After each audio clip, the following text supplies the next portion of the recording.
본 방송에서 제공하는 투자 정보는 투자 판단에 대한 조언입니다.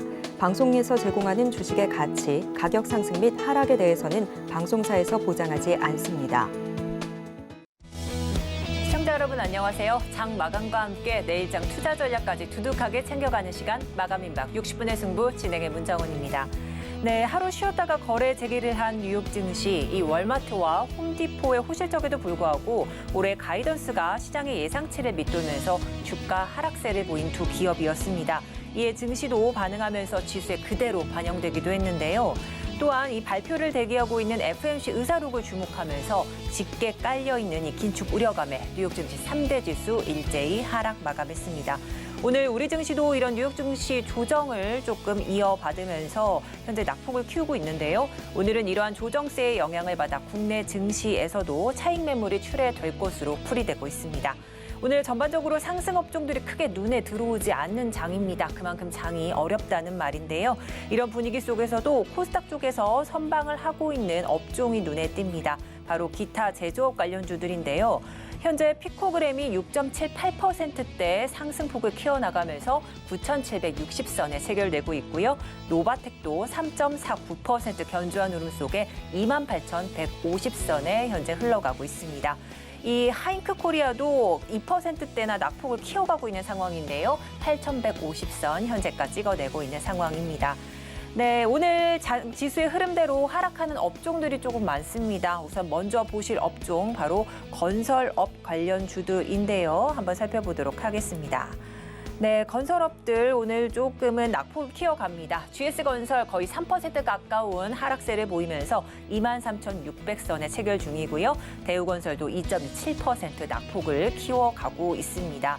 HDC 현대산업개발도 1,750선 현재가 보여주고 있는데요. 전장 대비 2.18%대로 떨어지고 있는 중입니다.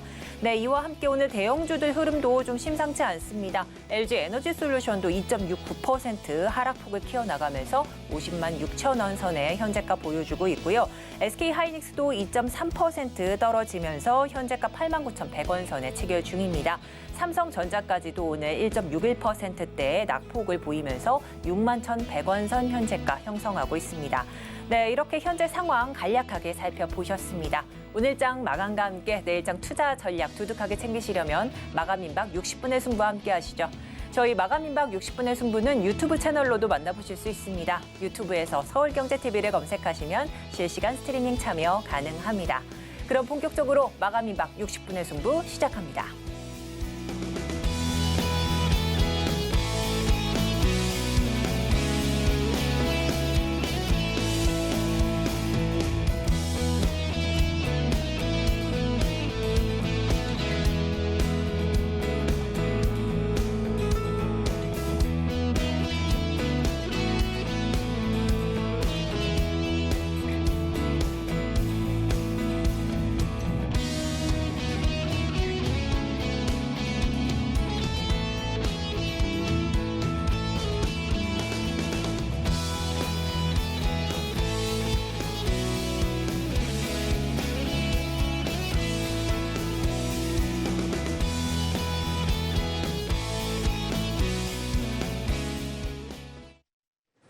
네, 오늘 시장의 핵심 업종을 알아보는 시장 극과 극 이어가 보도록 하겠습니다. 자, 오늘은 영앤리서치 최진우 팀장님 나와 계십니다. 팀장님 안녕하세요. 네, 안녕하세요. 네, 그러면 현재 강세 업종과 약세 업종 화면으로 만나보겠습니다.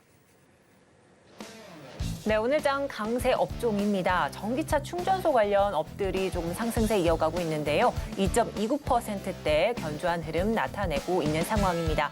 오늘 해운 관련주들도 강보합권에 머물고 있습니다. 특히나 7거래 연속 기관의 순매수 행진이 포착되고 있는 대한해운 등 좋은 흐름 이어가고 있는 종목들이 많은데요. 오늘 전반적으로 0.57%대 상승폭을 이어가고 있습니다. 자, 사료 관련주들도 오늘 0.35%대 뛰어 올라 있는 상황 연출이 되고 있습니다. 네, 이어서 오늘장 약세 업종들도 한번 알아보도록 하죠. 자, 우선 항공 관련주들 3% 가까운 낙폭을 보여주고 있고요. IT 관련주들도 2.34%대 하락 중입니다. 자, 최근 많이 상승했던 2차 전지 건설에 이어서 철강주들까지도 약세를 보이고 있는데요. 오늘 장도 2.45%대 하락폭 유지 중입니다. 네, 이렇게 해서 강세업종과 약세업종 간략하게 알아봤습니다.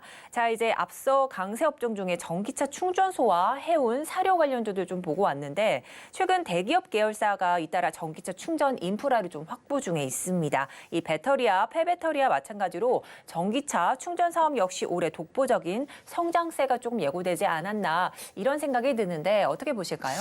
일단 이제 전기차 충전소 이 모멘텀 자체는 일단은 우상향은 맞지만 지금 이렇게 현 시기에서 좀 강하게 움직일 만한 좀 그런 모멘텀은 아니라고 생각을 하거든요. 일단은 전기차 충전소가 올라간다는 것은 그 전에 전기차 판매량이 증가를 한다는 겁니다. 결국엔 점유율, 침투율 자체가 높아지면 높아질수록 그에 따른 전기차 충전 인프라가 계속적으로 확대가 되는 그런 순서로 가는 모습인데 현재 시장을 보게 되면 대기업들이 한 차례 뭐 이슈를 이렇게 부각을 시킨다거나 최근에 저희가 좀 강했던 로봇이나 AI 같은 경우도 대기업들이 한 차례 좀 이슈를 부각을 시키고 나서 좀 기대감이 살았던 부분들인데 일단 지금 전기차 충전소 같은 경우는 인프라가 좀 빠르게 확장이 되기가 다소 어렵습니다.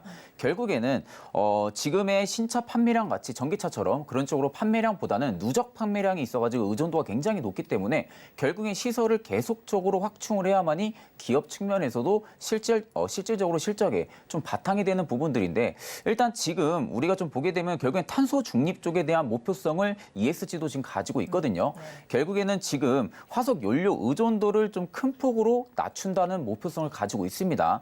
자, 근데 지금 금리 인상 그리고 경기 침체가 이렇게 불거지는데도 불구하고 오히려 지금 신차 판매 같은 경우 예상 밖의 호조세를 계속 보여주고 있거든요. 그러니까 금리 인상도 지금 나와주고 있는데도 불구하고 신차 판매량을 꾸준하게 증가를 해주고 있다는 겁니다. 이 부분은 좀 플러스 알파식으로 좀 보게 되면은 충전소 쪽에서도 좀 호재로 작용을 해줄 수는 있죠.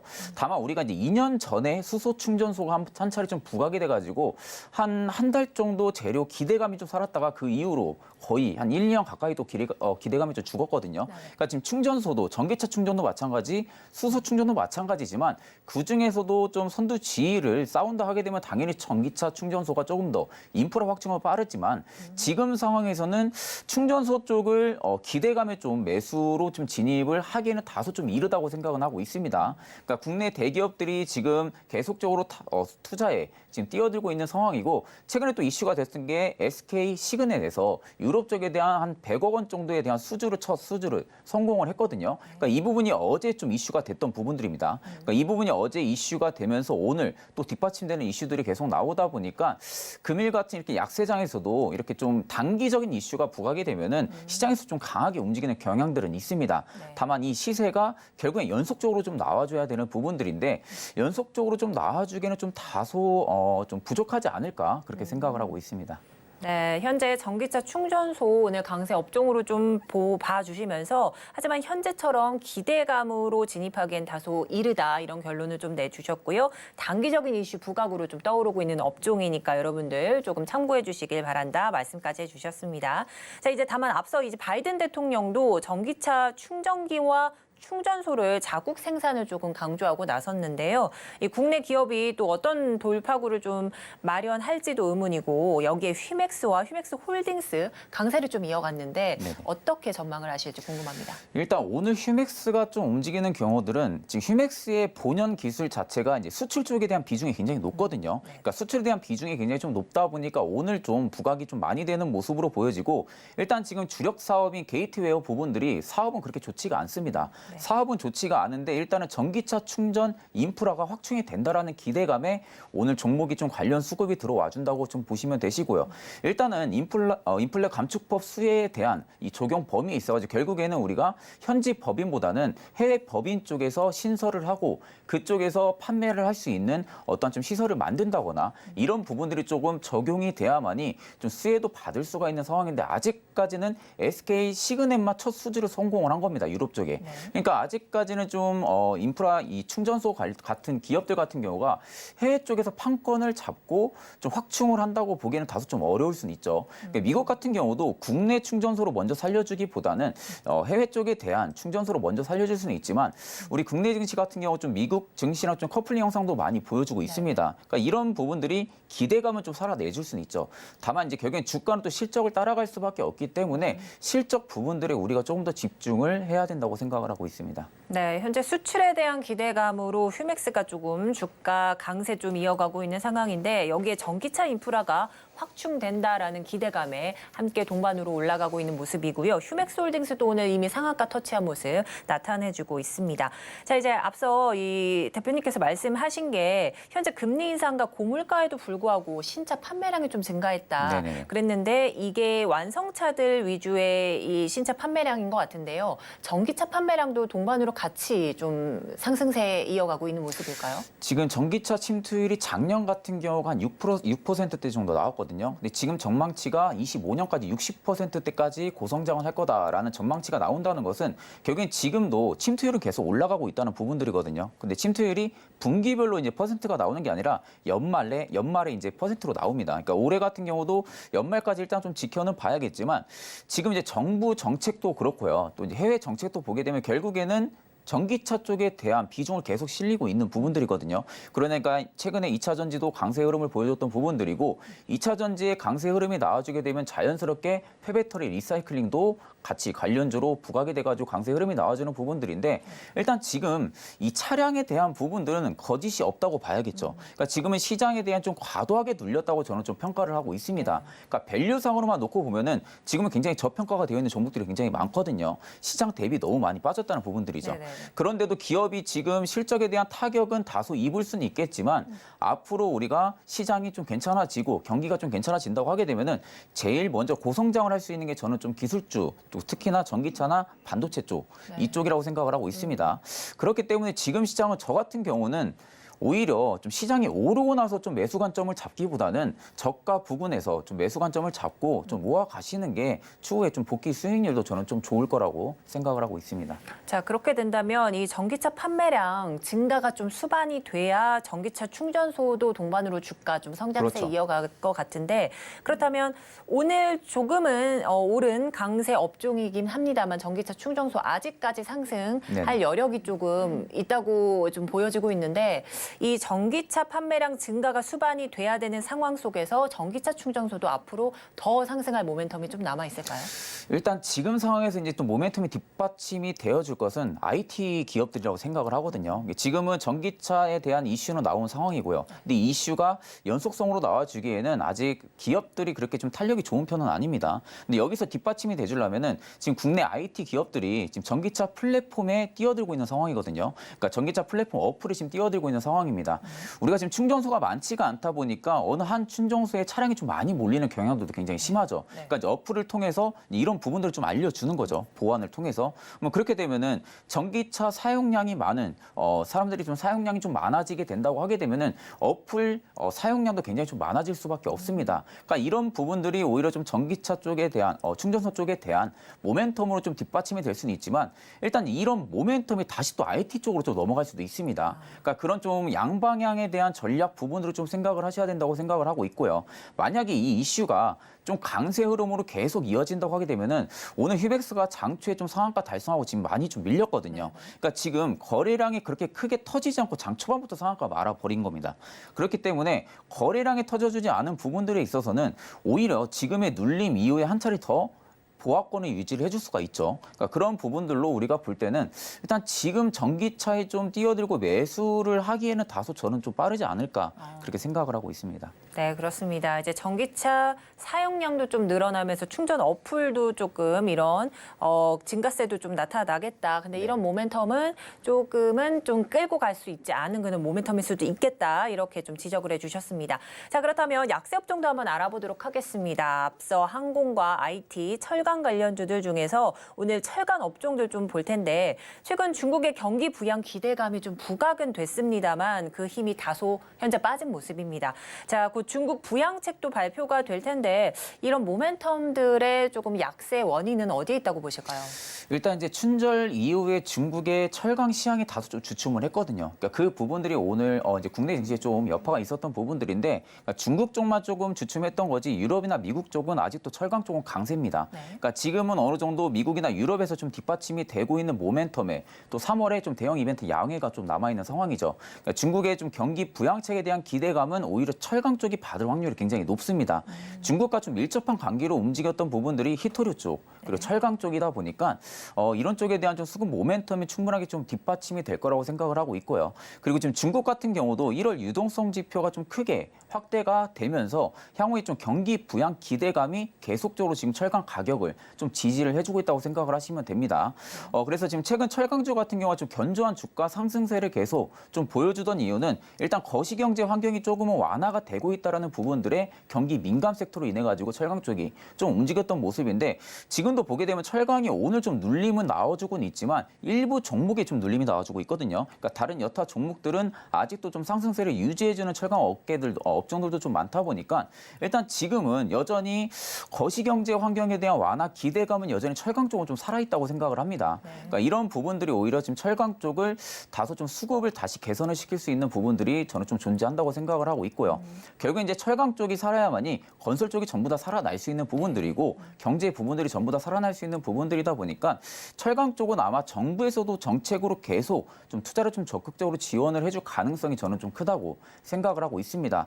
그래서 최근에 또 정부 같은 경우도 지금 1,500억 원 규모의 펀드를 조성을 했거든요. 그러니까 펀드를 조성을 함으로써 오히려 지금 투자 심리가 말라 있었던 철강 섹터의 투자 심리가 다시 회복이 될 수가 있습니다. 그러니까 그런 관점으로 볼 때는 일단은 지금은 상승 재료도 좀 남아있는 상황이고요. 그리고 지금 제일 기대되는 부분들은 3월 양해 부분들이겠죠. 그러니까 양해에서 어떤 식에 대한 모멘텀이 뒷받침이 돼서 스탠스로 움직일지 모르겠지만 일단 중국 양해 기대감은 제가 보기에는 철강 쪽이 먼저 좀 치고 움직일 확률이 좀 높다고 생각을 하고 있습니다. 네, 이렇게 중국 경기 부양책에 좀 영향을 받았던 철강 업들이 좀 살아나야 건설업도 좀 살아나고 그와 함께 이제 경제까지 살아날 수 있기 때문에 중요해져 보인다 이런 말씀해 주신 것 같습니다. 이제 종목별로도 좀 살펴봐야 되겠는데요. 특히 최근에 동국 제강이 6거래일에 가까운 연속적인 강세를 조금 나타냈는데 이 중국의 부양책 앞서 말씀해 주신 것처럼 이 세부화가 조금 이루어진다면 이 동국제약의 추강적인 상승을 좀 기대해 봐도 될까요? 일단 동국제강이 봉영강 같은 경우가 지금 국내에서도 이미 좀 점유율이 2위거든요. 그러니까 지금 철강 업계에서 그렇게 밀릴 만한 기술력을 가지고 있지가 않습니다. 국내에서도 이미 좀 입지가 확고한 좀 그런 기업이다 보니까 일단 지금 수급만 봐도요. 연기금이 지금 4일 넘게 계속 들어와주고 있습니다. 사모펀드도 최근 들어서 기존에 계속 매도세로 대응을 했다가 최근 2일간 다시 또 들어와주고 있고요. 투신이 지금 계속적으로 사준다는 것은 투신 같은 경우가 좀 수급 경향이 좀 단기적으로 상승을 해주는 종목들이 좀 많이 들어옵니다. 그러니까 중장기적으로 투신이 좀 들어와주는 게 아니라 좀 단기적으로 들어와주는 경우가 굉장히 좀 심하고요. 기간이 지금 이렇게까지 계속 사준다는 것은 일단 지금 동국제강에 대한 기술력 부분들은 배신을 안 한다고 생각을 하시면 됩니다. 그러니까 수급적인 면이 지금 살아나고 있고 그러니까 지금 개인과 지금 반대로 움직이고 있어요. 그렇죠. 개인이 최근에 일전에 좀 매수세로 좀 가담을 했을 때는 외국인과 동시에 좀 매수세로 가담을 했었고 기간은 좀 계속 팔았었거든요. 그리고 최근에 개인이 매도세로 돌아서니까 기간이 다시 들어오기 시작을 했습니다. 철강 같은 섹터 같은 경우는 외국인의 수급도 저는 좀 중요하다고 생각은 하고 있지만 기관과 연기금, 사모펀드가 제일 중요하다고 생각을 합니다. 그만큼 경기에 좀 민감한 섹터이다 보니까 기관이 수급이 얼마나 살아나냐 부분들이 철강 업계가 다소 좀 업황이 회복이 되는 기대감이 좀 살아있다라고 보시면 되시고요. 그래서 지금 동국제강 같은 경우도 일단은 지금 한 4거래일, 5거래일 전에 장기평을 전부 다 돌파를 해줬습니다. 만약에 여기서 장기평을 돌파해주고 나서 기대감이 꺾인다고 하게 되면은 한 차례 낙폭도 다시 조정을 주는 모습도 나와줘야 되는데 지금 위쪽에서 계속 보합을 다시 유지를 해주고 있거든요. 그렇다는 것은 지금 위쪽에서 박스권을 형성할 가능성이 굉장히 크다는 겁니다. 박스권 형성 이후에 3월 양해 이벤트가 지나고 나서 또 박스권 상단을 돌파하는 움직임이 또 나와줄 수가 있기 때문에 오히려 동국제강 같은 경우는 저도 좀 좋게 보고 있는 종목 중에 하나입니다. 네, 이렇게 해서 동국제강까지 오늘의 강세 업종과 약세 업종 살펴봤습니다. 자, 그렇다면 대표님께서 현재 주목하고 있는 탑픽 종목 궁금한데요. 어떤 게 있을까요? 일단 저는 이제 철강 쪽을 좀 봤거든요. 이게 지금 강세는 좀 충전소 쪽을 제가 말씀은 드렸지만 충전소는 다소 좀 모멘텀이 약하다고 생각을 해서 철강 쪽을 저는 좀 오늘 좀 탑픽으로 좀 가지고 왔습니다. 그 중에서도 저는 현대제철을 좀 가지고 왔습니다. 현대제철 같은 경우가 지금 1월에도 톤당 한 5만 원 정도 인상을 했었거든요. 열연광판 가격에 대해서. 근데 2월에도 5만 원을 올렸고 3월에도 5만 원을 올릴 계획입니다. 그렇게 되면 지금 재무적인 부분들이 바로 반영이 될 수가 있습니다. 가격을 인상을 했기 때문에. 근데 가격을 인상을 했다고 해서 지금 실적이 또 안 좋은 모습도 아니고요. 그러면 지금 실적에 충분하게 상회하는 움직임이 계속 좀 나아질 수 있다고 생각을 하고 있고, 일단은 포스코에 이어서 국내 철강 시장에서도 지금 2위 정도의 점유율을 계속 현대제철이 유지를 해주고 있기 때문에 제가 보기엔 열연광판에 대한 가격적인 수혜를 단기적으로 좀 볼 확률이 굉장히 좀 높지 않나라고 생각을 하고 있고, 일단은 1,500억 규모의 펀드 조성에 있어가지고 직접적으로 좀 수혜를 보는 게 저는 현대제철이지 않을까 그렇게 생각을 하고 있습니다. 기관 쪽이나 그리고 정부 쪽에서도 열연광판에 대한 부분들에 주목을 좀 많이 해주고 있다 보니까 펀드 조성에 있어가지고 투자 심리도가 좀 빠르게 살아날 수 있는 게 저는 좀 현대제철이라고 생각을 하고 있고요.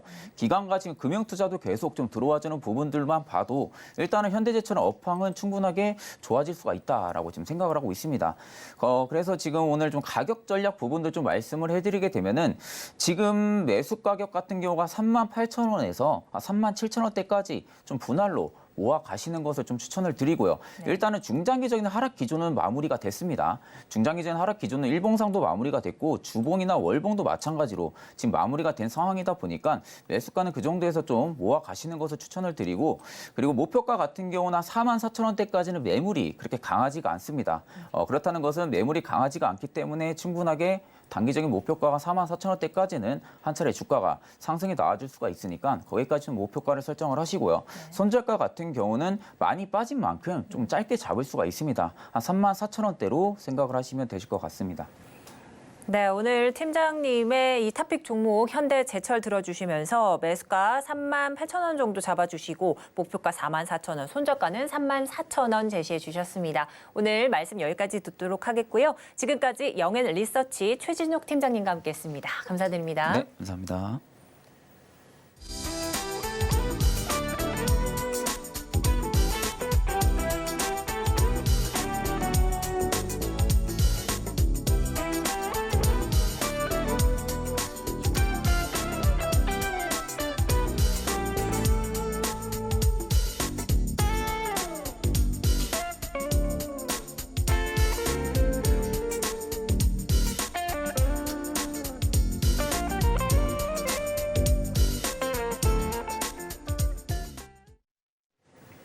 네, 장 마감을 앞둔 이 시점, 이 내일장 개장 직후 수익을 안겨줄 시초가 공략주 알아보는 내일 런 시간입니다.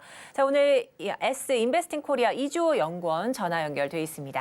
어서 오시죠. 네, 안녕하십니까. 반갑습니다. 네, 반갑습니다. 자, 이제 이주호 연구님께서 지난 2월 13일에 시초가 공략주로 좀 제시해 주신 AD 테크놀로지가 이 장중 24,150원을 터치를 했습니다. 목표가를 달성한 건데요. 리뷰 부탁드립니다. 네, 우선은 AD 테크놀로지가 제가 그때 말씀드렸던 이후에도 1차로 시세가 한번 나왔었고, 그 다음에 이제 오늘 같은 경우는 장중에 거의 상한가 육박하는 28%까지 상승이 나오면서 지금 급등하는 모습이 나왔는데, 추가로 저는 상승할 여력이 있습니다만 단기적으로 부정받을 가능성이 있다 이렇게 보고 있고요. 만약에 뭐 그때 방송 보시고서 매수를 하셨던 분들이라면 이미 수익권에 들어왔고 좀 더 크게 수익을 낼 수 있었던 기회이기 때문에 뭐 수익을 내셨다면 저는 일단 비중을 돌리시거나 아니면 뭐 지금 전량 매도하셔서 수익 실현하신 다음에 추후에 이제 한번 조정을 받았을 때 그때 재공략하는 것을 좀 말씀드리고 싶고요. 그 이유는 이제 삼성전자에서 오늘 뭐 M&A 관련해가지고 반도체 디자인 하우스가 좀 1순위 후보다 이런 식으로 얘기가 나오면서 지금 AD 테크놀로지가 급등이 나왔는데, 역시나 이게 만약에 진짜로 AD 테크놀로지가 M&A 대상이 맞다고 한다면 추가 상승이 나오겠지만, 그게 아니고 뭐 다른 업체가 M&A 대상에 선정이 돼버린다면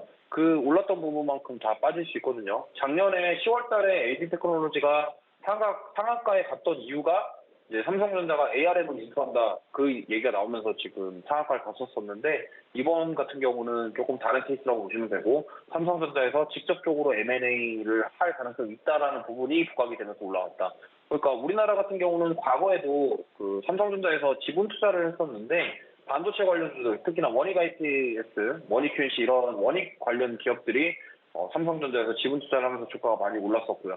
삼성전자에서 뭔가 투자를 한다거나 삼성전자에서 뭔가 한다고 했을 때 국내 증시에서 정말 주목을 많이 받고 수급이 많이 들어오기 때문에 오늘 같은 경우가 바로 그런 케이스고, 뉴스가 나왔을 때 매도를 하시는 전략 취하시고, 만약에 더 보시겠다 하시면은 비중을 줄이시고, 아니면 전략 매도하신 후에 조정이 나온 다음에 다시 한번 공략하시는 것을 저는 추천드리고 싶습니다.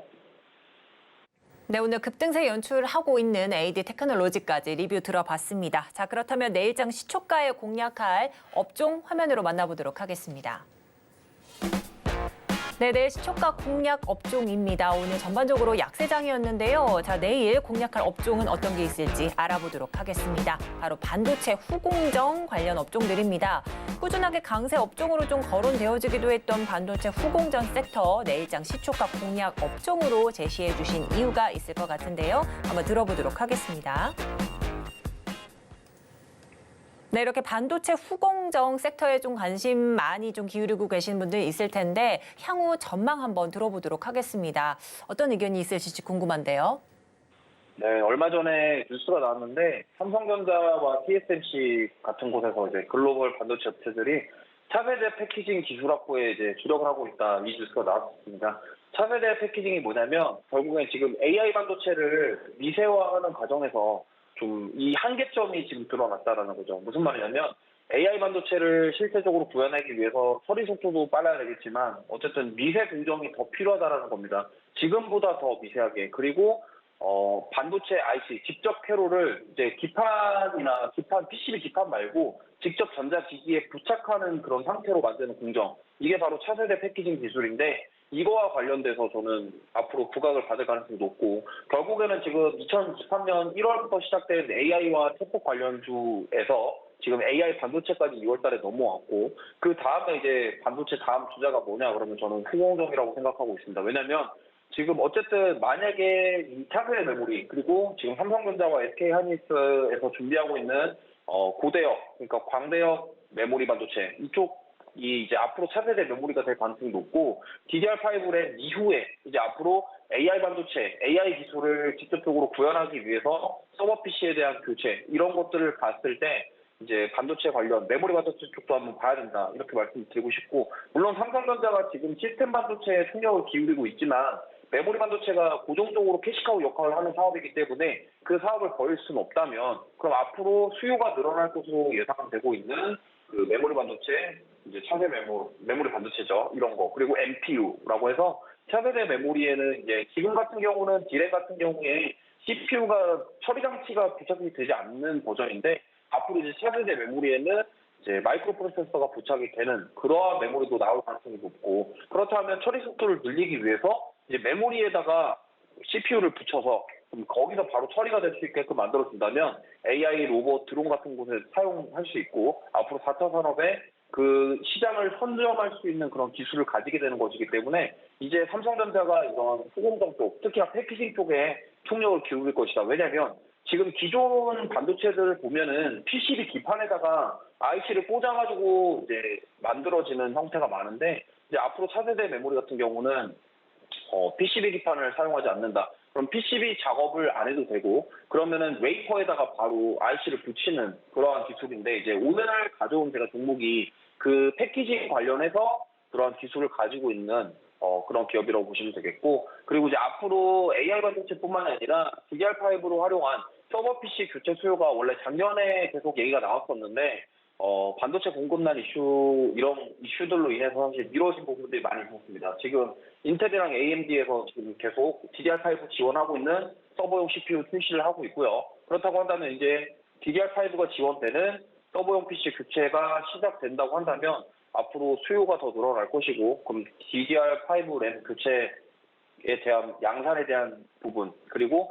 AI 반도체에 대한 그런 양산, 이런 것들을 생각해 봤을 때 후공정 쪽을 우리는 관심을 가져야 된다, 이렇게 말씀드릴 수 있겠습니다. 그리고 지금 오늘 말씀드릴 종목은 특히나 이제 앞으로의 차세대 반도체 개발을 위한 그 패키징 절단 장비, 그리고 여기 이 기업이 이제 SK하이닉스와 같이 국산화에 성공한 그런 곳입니다. 그렇기 때문에 많은 분들이 알고 계시는 그 종목이기도 하고요. 그러다 보니까 메모리 반도체, 그리고 AI 반도체 이런 것들과 연결을 지어서 어쨌든 지금 시장이 계속적으로 안 좋은 상황에서 이런 기술력을 가지고 있는 기업을 잡아서 미리 사전에 매수를 해서 수익을 내는 그런 모아가시는 그런 과정이라고 생각하시면 되겠고, 오늘 이 종목 같은 경우는 오늘 시장이 빠졌음에도 불구하고 양봉 만들어주고 있기 때문에 앞으로도 좋은 흐름 가져갈 것이다. 저는 이렇게 보고 있습니다. 네. 삼성전자와 TSMC 등 이 AI 반도체 미세화 과정 한계를 조금 느끼면서 차세대 패키징 기술 확보에 좀 나서고 있다 말씀해 주시면서 반도체 후공정 이렇게 짚어주셨습니다. 자, 그렇다면 내일 시초가에 공략할 종목 좀 힌트를 주셨는데요. 어떤 게 있을지 화면으로 만나보도록 하겠습니다. 네, 내일 시초가 공략 종목입니다. 반도체 후공정 많은 종목들 중에 어떤 종목이었을까요? 자, 바로 한미 반도체인데요. 최근 AI가 주목받으면서 함께 거론되고 있는 종목 중에 하나이기도 합니다. 오늘 한미 반도체 흐름도 한번 살펴보도록 하겠습니다. 전반적으로 0.52% 강보합권 유지 중에 있는데요. 장 초반부터 정말 급등세 연출하면서 강세장이었습니다. 오전장에서 살짝 눌리는가 싶더니 다시 12시 기점으로 치고 올라와 있는 모습이고요. 현재는 이 장 초반에 이 주가를 거의 다 끌어올린 상황입니다. 15,480선 달려가고 있습니다.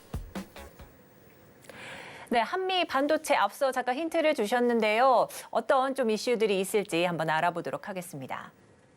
네, 일단 한미 반도체 같은 경우는 HBM3라고 해서 고대형 메모리 반도체 이쪽 관련 사업을 하고 있습니다. 그래서 지금 이게 결국에는 AI 반도체와 엮여가지고 계속 수요가 늘어날 것이다라고 예측을 하고 있고요. 특히나 이제 엔비디아 GPU 그리고 서브용 CPU 등의 이 HBM3 메모리 계속적으로 필요할 것이라고 보여지고 있기 때문에 이쪽을 주목해서 보셔야 된다 이렇게 말씀드리고 싶고요. 아까 말씀드린 것처럼 이 패키징 절단 장비 국산화 기술을 보유하고 있고 결국에는 그 미세 공정, 그 차세대 메모리에 필요한 그 기술까지 가지고 있습니다. 그리고 지금 머신러닝에 대해서 얘기를 안 할 수가 없는데요.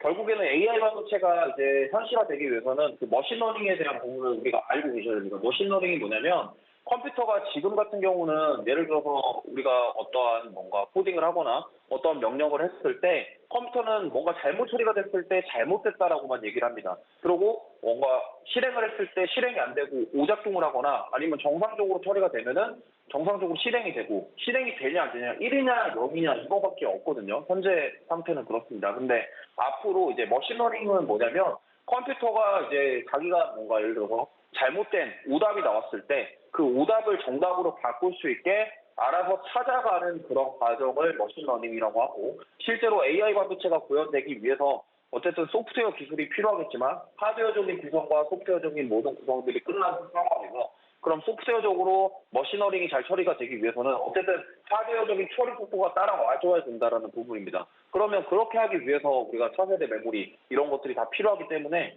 이제 한미반도체가 제가 봤을 때는 이쪽 후공정 패키징 쪽에서 어쨌든 대장경 역할을 하고 있고 결국에는 가지고 있는 그 기술 자체가 굉장하고 사실 이 2020년 이후에 1,100원 종목이었습니다. 2,000원대 주가에서 2만 원대 주가까지 10배가 정확하게 올랐던 이 한미 반도체가 결국에는 그 SK 하이닉스와 국산에 성공하면서 10배가 올랐거든요. 그럼 앞으로 AI 반도체뿐만이 아니라 DDR5 램 수요 그리고 뭐 D램 수요뿐만 아니라 이제 시스템 반도체까지도 영향을 줄 수 있는 그런 기술을 가지고 있기 때문에 그러면은 이 한미 반도체가 지금 뭐 50% 정도 조정도 안 받은 상황이거든요. 왜냐하면 2,000원부터 10배가 올랐다가 지금 15,000원 구간대이기 때문에 조정을 그렇게 많이 받진 않았어요. 그렇기 때문에 앞으로 추가 상승의 가능성이 충분히 있다. 그렇다면 우리가 이거를 볼 수 있다라는 거죠. 그리고 뭐 지금 뭐 당장 내일 매수를 해서 내일 당장 수익이 나기에 어려울 수도 있겠습니다. 왜냐하면 시가총액자체도 좀 크고 가벼운 종목이 아니기 때문에 좀 시간이 걸릴 수 있겠지만 이러한 종목들이 한번 시세를 주기 시작하면 정말 강하게 탄력적으로 상승이 나오기 때문에 지금 우리가 이제 시청자분들이 하셔야 될 거는 조금씩 분할 매수 관점으로 접근해서 모아가는 전략 세우시면서 조금씩 모아가셔서 나중에 모아서 수익을 내는 이런 형태로 가져가셨으면 좋겠고요.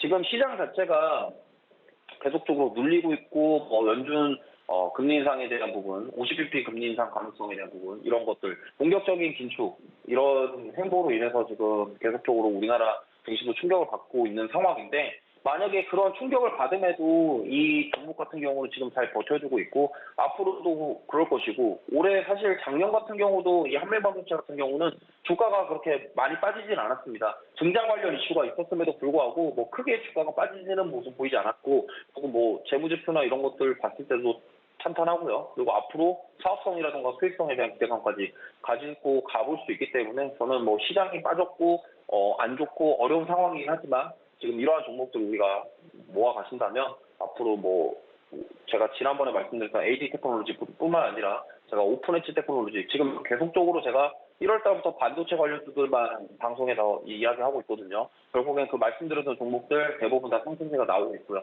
그렇기 때문에 이러한 시장 흐름에 맞춰서 물론 반도체가 섹터별로 순환매가 보이기 때문에 그러한 흐름을 잘 이어가시면 AI에서 챗봇에서 AI 반도체로 이전을 했고 그럼 AI 반도체 다음에 뭐 디자인하우스 갔고 디자인하우스 다음에 또 이쪽이 갈 것이다. 이런 식으로 좀 접근을 해보신다면 좋을 것 같습니다. 그리고 가격 전략 말씀드리면 일단 매수는 내일 시초가에 매수하셔도 좋을 것 같고 손절가는 14,500원, 목표가는 18,000원 정도 예상하고 있고요. 지금 1월, 2월달 외국인 기관 수급이 매우 좋기 때문에 저는 충분히 이거 물량만 소화가 되지 않고 더 모아가신다면 추가 시세 나올 가능성 매우 높다라고 이렇게 생각하고 있습니다. 네, 후공정 패키징 업체 중에 대장주 역할을 하고 있는 한미 반도체 내일 목표가 18,000원, 손절가는 14,500원 제시해 주셨습니다. 네, 지금까지 S인베스팅 코리아 이주호 연구원과 함께했습니다. 오늘 도움 말씀 감사드립니다.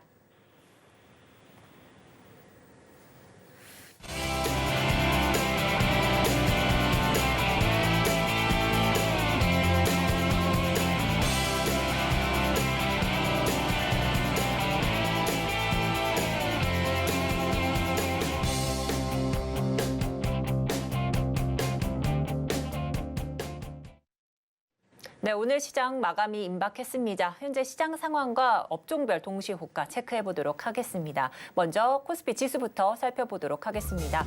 코스피 전장 대비 1%대의 낙폭을 유지하고 있는 상황입니다. 1.54% 내린 2,421선 마감이 예상되고 있는 상황인데요. 오늘 전반적으로 뉴욕 증시와 커플링 현상을 보이면서 양 지수가 크게 흔들리고 있는 모습입니다. 자, 그렇다면 수급 상황 한번 살펴보도록 하겠습니다. 기관과 외국인 동반 매도 우입니다. 기관은 6,786억 원, 외국인은 2,172억 원대 물량을 출회하면서 지수를 끌어내리고 있는 상황이고요. 개인이 홀로 8,566억 원대 물량을 사들이고 있는 모습 확인이 되고 있습니다. 이어서 코스피 시가총액 1위부터 5위 살펴보도록 하겠습니다. 전반적으로 약세장입니다. SK하이닉스 2.19%대로 떨어진 89,200선의 현재가 흘러가고 있고요. 삼성전자 현재가 61,300원으로 전장 대비 1.29%대로 떨어졌습니다. 오늘 LG에너지솔루션과 삼성바이오로직스까지도 1%대 낙폭을 유지하면서 마감이 예상되고요. 삼성 SDI도 68만 6천 원 선 현재 체결되면서 0.87% 떨어지고 있는 상황입니다. 이어서 6위부터 10위 종목도 보도록 하겠습니다. 전반적으로 오늘 2%대 낙폭을 보이는 종목들이 눈에 띄는데요. LG화학 2.7% 떨어지면서 66만 8천 원 선 현재 마감 예상되고 있고요. 현대차도 2.13%, 기아까지 2.48%대 하락세 나타내고 있습니다. 네, 이어서 코스닥 지수 살펴보도록 하겠습니다. 낙폭이 조금 더 큽니다. 1.91%, 거의 2% 가까운 하락폭을 유지하면서 현재 778선 마감 예상됩니다. 코스닥 수급도 체크해 보도록 하겠습니다. 코스피와 마찬가지로 외국인과 기관 동반 매도세 펼치는데요. 외국인 3,032억 원, 기관은 2,079억 원대 물량을 출회하는 반면에 개인은 5,232억 원대 물량을 매수하고 있습니다. 시가총액 상위 종목도 보도록 하겠습니다. 1위부터 5위 종목 대체로 큰 폭으로 떨어지고 있는 중입니다. 특히나 HLB가 7%대 낙폭을 보이고 있고요. LNF 6.39% 떨어진 23만 4,500선 마감 예상됩니다. 셀트리온 헬스케어도 오늘 3.65% 떨어진 55,400선 현재 마감 예상되고요. 에코프로비엠도 약구학번 또 에코프로까지도 4.43%대 떨어지면서 마감 대기하고 있습니다. 이어서 6위부터 10위 살펴보도록 하겠습니다. 오늘 카카오 게임즈가 1.65%대로 떨어지면서 마감 대기 중이고요. 펄어비스도 1.09%대 떨어진 45,450선 현재가 나타내고 있습니다. SM은 2.43%대 떨어진 반면에 오늘 JYP 엔터테인먼트는 3.7% 견조한 흐름 나타내면서 현재 75,700선 마감 예상되고 있습니다.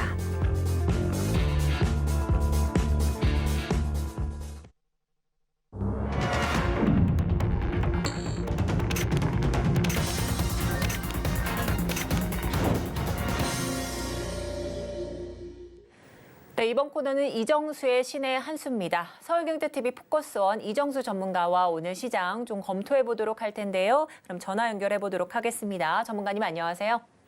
네, 안녕하세요. 신의 한 수의 이정수 전문가입니다. 네, 오늘 장 양시장이 1%대 낙폭을 보였습니다. 코스닥은 2% 가까운 하락폭 유지하면서 마감했는데요. 오늘 장 전반적으로 어떻게 보셨을까요?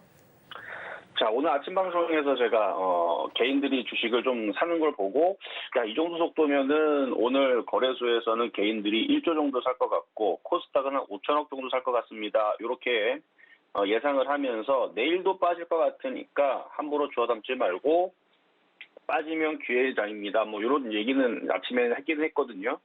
그 아침에 했던 얘기가 9시 한 58분? 하여튼 10시 넘어가기 전쯤에서 이제 시장 얘기할 때 아침 방송 했던 얘기인데요. 예상대로 개인들이 이제 주식을 오늘 많이 샀어요. 1조는 아니지만 8,500원 샀는데 이제 막판에서 더 주워 담으면 9천억 넘어가고 1조 달성할 수도 있어요. 어쨌든 오늘 개인들이 좀 많이 샀고요. 그다음에 코스닥도 5천억 예상했는데 진짜로 5천억 넘게 주식을 샀습니다. 일단 이렇게 개인들이 많이 샀기 때문에 오늘 지수가 더 빠질 수도 있었는데 이 정도밖에 안 빠진 거는 좀 다행이라고 좀 생각하는 부분이 있는데 그렇다고 내일 올라갈 거냐라는 부분에서는 빠지는 게 맞겠죠. 일단 2,400 부분까지는 붙여서 일단 밀릴 것 같고 근데 그걸 두려워하지 마세요. 오늘 자정 넘어가는 새벽 4시에는 FOMC 의사록이 공개가 될 예정이고 그래서 발표가 되면 미국 시장이 어떻게 움직이는지를 봐야 되는데 뭐 시장 얘기는 아침에도 했으니까 뭐 간략하게 얘기하면 미국 시장은 좀 더 빠져도 되는 모습입니다. 하루 이틀 정도는 더 빠질 수 있어요. 그럼 우리나라도 미국 시장이 떨어지면 당연히 똑같이 하루 이틀 떨어질 수 있죠. 근데 그걸 두려워하지 말라는 얘기입니다. 빠지더라도 다시 오를 거예요. 미국 시장. 뭐 금리 인상 0.5% 한다 얘기 뭐 얼마 전에도 있었던 얘기고 뭐 지난달에서도 1월달에서도 5.5%가 아니고 6%도 올린다라는 얘기가 있었고 그러니까 뭐 자이언트 스텝을 하든 빅 스텝을 하든 그건 뭐 미국 시장에서 나왔다가 또 다시 또 사그라들 얘기들이니까 그런 얘기에 너무 겁먹지 말고요. 하루 이틀 정도 조정받으면 주식을 사면 됩니다. 지금 장은 하락장이 아니란 말이에요. 그리고 오늘 종목들 떨어지는 개수를 보면은 코스닥이 1,200개가 넘어섰죠. 1,200, 뭐 22개 뭐 이런 식으로 지금 떨어져 있는데 1,238개 빠져 있네요. 거의 대부분 종목이 빠졌는데 떨어지는 종목들의 그 폭을 보면은 3%대에서 4%가 제일 많고요. 3에서 4%대가 제일 많고 뭐 5%, 8% 빠진 거는 오늘 조금 억울할 만하죠.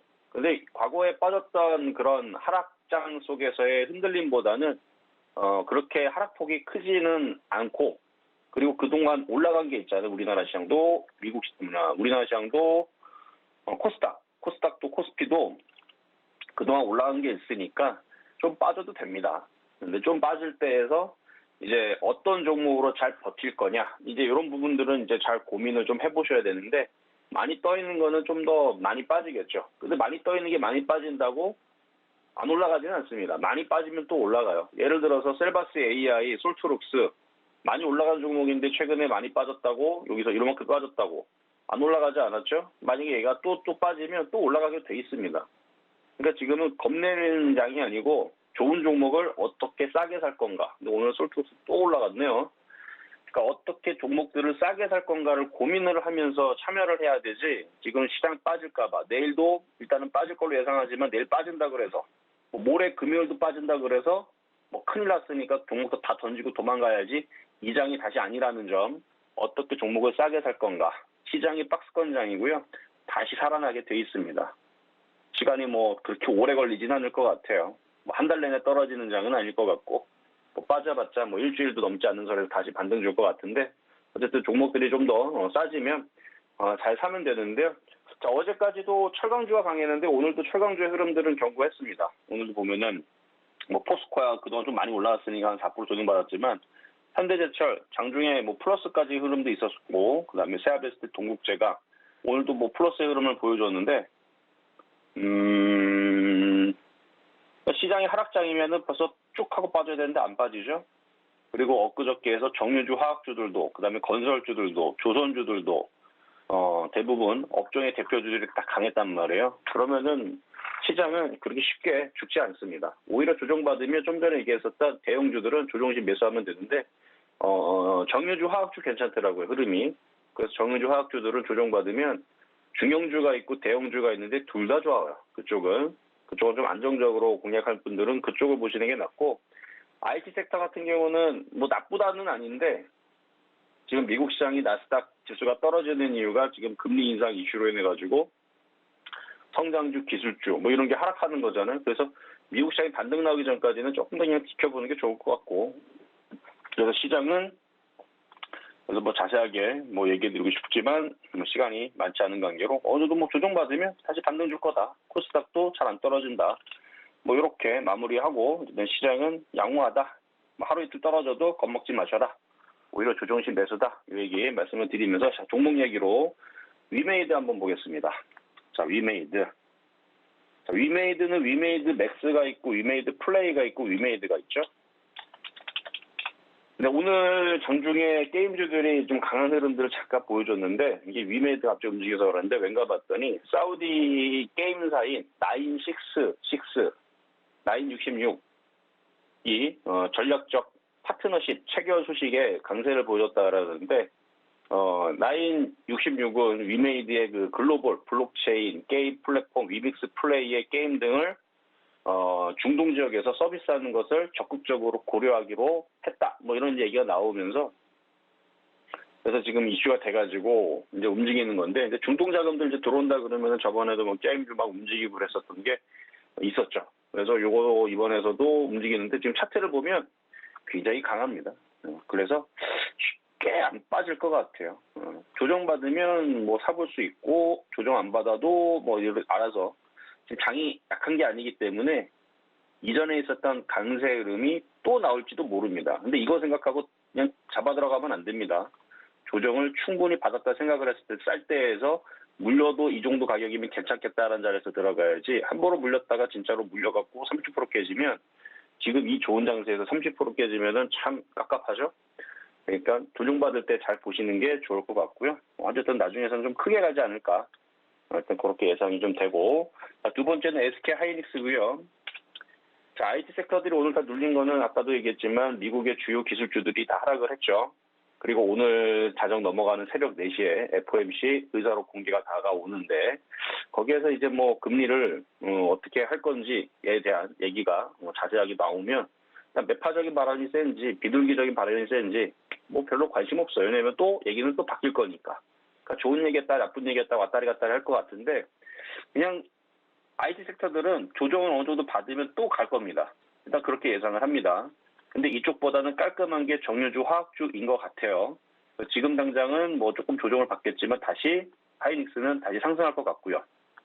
우상향으로 다시 돌리는 흐름으로 내지는 박스권의 흐름으로 견고하게 움직일 것 같지 뭐 밑으로 이렇게 막 쭉쭉쭉 떨어지는 그런 흐름은 아닐 것 같으니까 그래서 뭐 이것도 조정받으면 사볼 수는 있는데 근데 아까도 얘기했지만 이거 말고 대형주들은 다른 쪽이 더 편한 쪽이 있으니까 정유주 화학주 이게 더 낫습니다. 자, 세 번째는 TYM입니다. TYM 11월 달에 이제 표역 종목으로 드렸던 종목이에요. 그때에서도 한번 시세를 크게 한번 줘갖고 수익을 좀 줬는데 지금 차트를 보면 다시 이렇게 타고 있죠. 그래서 올라가고 조정받고 다시 올리고 있는데 이 고점을 돌파하려면 다시 거래가 실리면은 돌파하는데 돌파할 걸로 예상을 합니다. 이유는 실적이 좋아요. 이거 말고 이제 대동이라는 게 있죠. 우리나라 이제 농기구 대동도 있는데 대동도 전년 대비 매출이 24% 증가하면서 매출이 1조 5천억 정도가 되고요. TYM도 1조 클럽의 눈앞에 있다. 성장세도 지금 지속이 된다.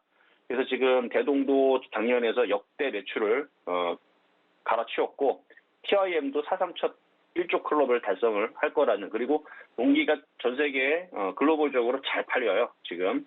그리고 이제 우리나라도 이제 봄이고, 그래서 농기계 관련주 괜찮은 것 같아요. 그래서 갖고 있는 사람들 이번에 3,000원 넘어갈 것 같으니까 지난번에 못 팔았던 사람들은 이번에는 그냥 팔지 말고 그냥 쭉 가져가시는 게 어떨까 말씀을 드리면서, 자, 시장 점수는요, 75점 미, 매수포인트 80.5, 정유화학주 괜찮다고 계속 말씀드렸잖아요. 80.5 평가하도록 하겠습니다.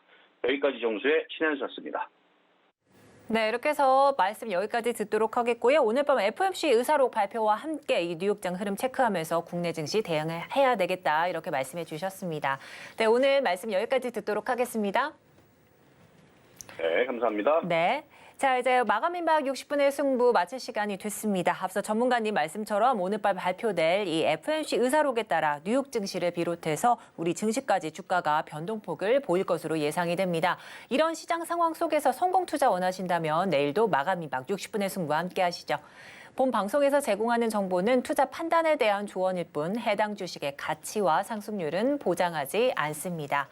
네, 오늘 준비한 소식은 여기까지입니다. 저희는 내일 이 시간 찾아뵙도록 하겠습니다. 함께해 주신 여러분 고맙습니다.